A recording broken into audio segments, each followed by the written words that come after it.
Okay students, আজকে যেই অংশটা নিয়ে আমরা ডেটাবেসে আলোচনা করব সেটা হচ্ছে টাইপস অফ ডেটা মডেল। এর আগের দিন আমরা সবাই ডেটা সম্পর্কে জেনেছি, ডেটা কাকে বলে, ইনফরমেশনস কাকে বলে। তা আজকে যেই অংশটা ডেটাবেসের আলোচনা করব সেটা হচ্ছে টাইপস অফ ডেটা মডেল, মানে ডেটা মডেল কত ধরনের। ফার্স্ট কি, 4 ধরনের হয়।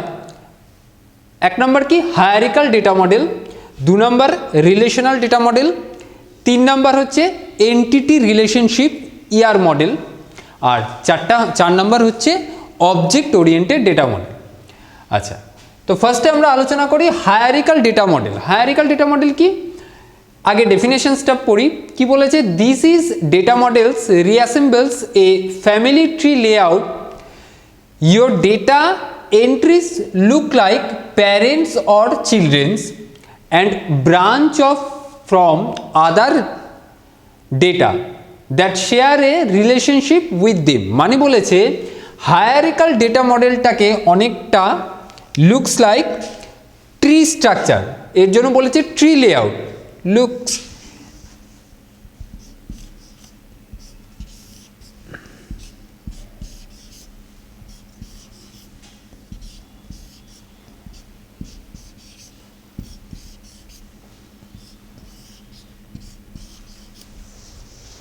ঠিক এই ধরনের হায়ারিক্যাল ডেটা মডেলটা একদম ঠিক এই ধরনের। অনেকটা এই যে বলেছে, দেখো এখানে কিছু কিছু টার্ম বলেছে, প্যারেন্টস অর চিলড্রেন্স, মানে প্রত্যেকটা ডেটার তার প্যারেন্টস এবং চিলড্রেন্স কীরকম। এটা হচ্ছে রুট, এটা হচ্ছে ধরো তুমি রুট। এবার তার দুটো চাইল্ড কি নামলো, এটা এটা, তার এটার চাইল্ড কি, এই ডেটা মডেলের চাইল্ড কি, এই দুটো, এই ডেটা মডেলের চাইল্ড এখান থেকে একটা। দেখো প্রত্যেক চাইল্ড তারা ডিপেন্ডেন্ট অন তাদের প্যারেন্টস। প্যারেন্টস বলতে বুঝিয়েছে এদেরকে, এই ডেটা মডেলগুলোকে প্যারেন্টস বলেছে। আর চাইল্ড স্কুলগুলোকে বলেছে এইগুলো, যারা ডিপেন্ডেন্ট অন তাদের রুট ডেটা। ঠিক আছে, এবং এখানে দেখো আরেকটা টার্ম ইউজ হয়েছে ব্রাঞ্চ, মানে যেরকম ট্রির যেরকম গাছের যেরকম ব্রাঞ্চ থাকে, এই ডেটা মডেল স্ট্রাকচারটায় দেখো ঠিক ব্রাঞ্চের ন্যায় তারা একে অপরের সঙ্গে দে আর কানেক্টেড ইচ আদার। ঠিক আছে, that's why it is called hierarchical data model. Clear? এবং তারা নিজেদের মধ্যে রিলেশনশিপস বলতে বোঝায় data that shares a relationship, মানে তারা নিজেদের মধ্যে রিসোর্স শেয়ার করতে পারে। সেকেন্ড ওয়ান কি বলেছে, রিলেশনাল ডেটা মডেল। এখানে কি বলেছে ডেফিনেশনে, this model is similar to the hierarchical data model but instead of parent child relationships it's maps out the connections amongst various tables data. আমি এই পিকচারটা একটু মুছে দিই।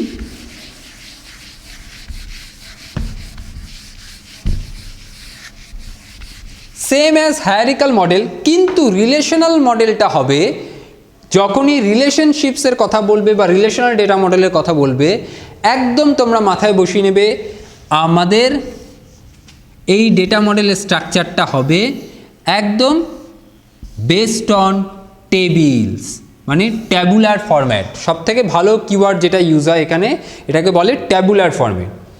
এবং টেবিলের মধ্যে কলাম এবং রোজ, সেল, এই জিনিসগুলো নিয়ে একটা টেবিল ক্রিয়েট হয়। এবং প্রত্যেকটা কলামস তারা নিজেদের মধ্যে রিলেশনালি ডিপেন্ডেন্ট, এবং সেই জিনিসগুলো আমরা পরবর্তীকালে আরও ইন ডিটেলিং করব।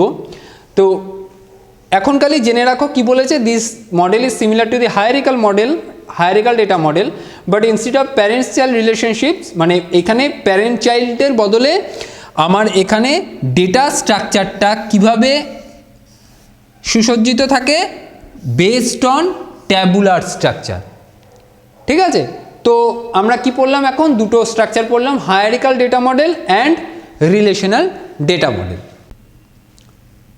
আচ্ছা, তারপর কি ER data model, third one, sorry এটা ফোর্থ ওয়ান হবে। ER data model, ER data model বলতে কি বুঝিয়েছে আমি আগে ডেফিনেশনসগুলো পড়ে নিচ্ছি, তারপরে আমি বুঝিয়ে দিচ্ছি। Entity relationships or year data model showcases data entities and creates a diagram to show how they connect to each other. This model is often used with the relational model to understand how your data should connect a database.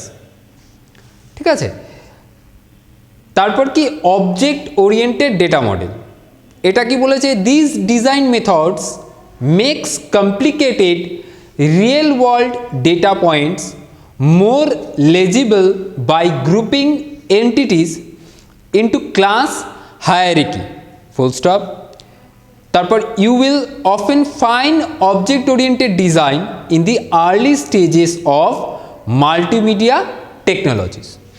ঠিক আছে, এইবার আমি আস্তে আস্তে বোঝাই।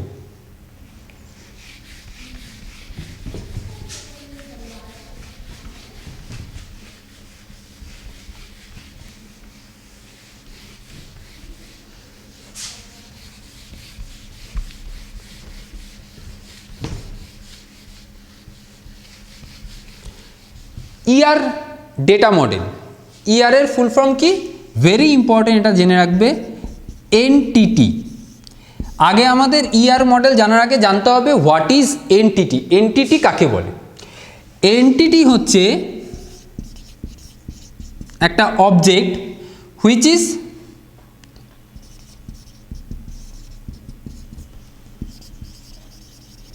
Really exist in the real world. ঠিক আছে, it could be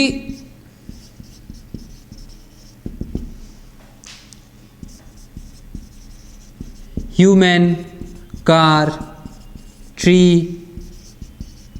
animal, etc. মানে কি এন্টিটির কাকে বলে? এন্টিটি হচ্ছে একটা অবজেক্ট যেটা অবশ্যই বাস্তবসম্মত, যেটা এই রিয়েল ওয়ার্ল্ডে এক্সিস্ট করছে। এবার কিছু আমি উদাহরণ দিলাম, স্যাম্পল, যেরকম হিউম্যানস, কার, ট্রি, অ্যানিমেল এটসেট্রা, এবং যাদের নির্দিষ্ট একটা ফিচার্স আছে। কীরকম? এদের ধরো আমি একটা কার এন্টিটি নিলাম, ঠিক আছে, কারের কি কি features? color, wheel, seat, light,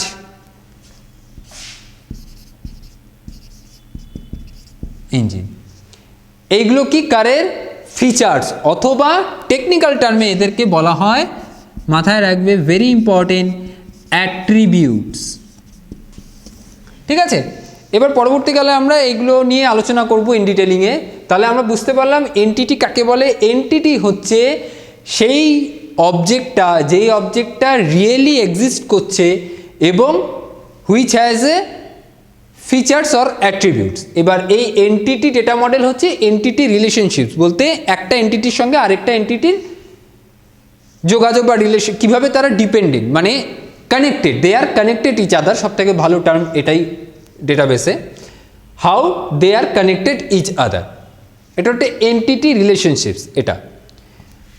তারপরে আছে object oriented data model. Object oriented data model বলতে বোঝায় সেখানে যেখানে অবজেক্ট ওরিয়েন্টেড কথাটা আসবে সেখানে ফার্স্ট দুটো জিনিস আমাদের মাথায় রাখতে হবে, একটা হচ্ছে ক্লাস, আরেকটা হচ্ছে অবজেক্ট। এই দুটোর ভিত্তিতে যেই ডেটা মডেলটা তৈরি, এবং অল ক্লাস হচ্ছে একইভাবে বলতে পারো যেটা রিয়েলি এক্সিস্ট করছে, এবং অবজেক্ট হচ্ছে কি instance of A class, instance of A class. ঠিক আছে, মানে অবজেক্ট হচ্ছে অলওয়েজ ক্লাসের ওপরে ডিপেন্ডেন্ট। যেরকম ধরো আমি একটা উদাহরণ দিলাম কার, এটা একটা ক্লাস বা অ্যানিমেল, এটা একটা ক্লাস। এর ইনস্ট্যান্স কি হতে পারে? এর ইনস্ট্যান্স হতে পারে লায়ন, টাইগার, এরা হচ্ছে ইনস্ট্যান্স অফ এ ক্লাস। দেখো কেন বলা হয়, কারণ ক্লাসের যা ফিচার্স থাকবে এভরিথিং সেই ফিচার্সগুলো তার অবজেক্টের মধ্যে থাকতেই হবে, ঠিক আছে? তো দেখো একটা অ্যানিমেলের যা যা ফিচার্স বা অ্যাট্রিবিউটস থাকবে সেই অ্যাট্রিবিউটসগুলো বা ফিচার্সগুলো এই লায়ন এবং টাইগারের মধ্যে থাকতেই হবে, মাস্ট, ঠিক আছে? তার জন্য এরা সবসময় অবজেক্ট কার উপর ডিপেন্ডেন্ট থাকে? তার ক্লাসের ওপর, ঠিক আছে? তো এটা গেল হচ্ছে object oriented data model. Thank you.